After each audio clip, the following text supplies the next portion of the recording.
বলেছেন, কেউ যদি অলসতা করে এক ওয়াক্ত নামাজ ছেড়ে দেয় তাহলে তাকে জেলখানায় বন্দি করে পিটিয়ে নামাজ পড়াতে হবে। ইমাম আহমদ ইবনে হাম্বল রাহিমাহুল্লাহ বলেছেন, কেউ যদি অলসতা করে এক ওয়াক্ত নামাজ ছেড়ে দেয় তাহলে তাকে কুরবানি করতে হবে।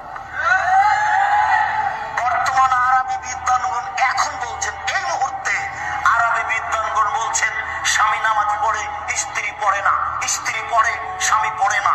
বিভাগ কেটে গেছে, চেয়ারম্যান লাগে না, মেম্বার লাগে না, কাজী লাগে না, খাতা কলম লাগে না, বিভাগ এমনিতে গেছে। ইমাম আবু হানিফা রাহিমাহুল্লাহ। তাহলে দেখুন, নামাজ না পড়ার শাস্তি তো বুঝলেন কি, কিন্তু আর এখানে দেখুন, যদি স্বামী স্ত্রীর ভিতরে যদি স্বামী নামাজ না পড়ে বা স্ত্রী নামাজ না পড়ে, এই দুজনের ভিতরে একজন যদি নামাজ না পড়ে তাহলে তাদের বিবাহ বাতিল হয়ে গেছে।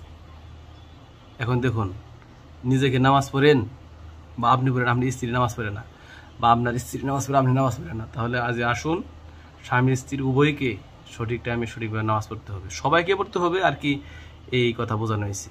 দেখছেন, বিবাহটা তালাক। অতএব আসুন আমরা যেন এই ধরনের নেককার যেন কাজ থেকে যেন ফিরে আসতে পারি, আল্লাহ রাব্বুল আলামিন আমাদেরকে যেন সেভাবেই আল্লাহর পথে কবুল করে নেন। আসসালামু আলাইকুম ওয়া রাহমাতুল্লাহি ওয়া বারাকাতুহু।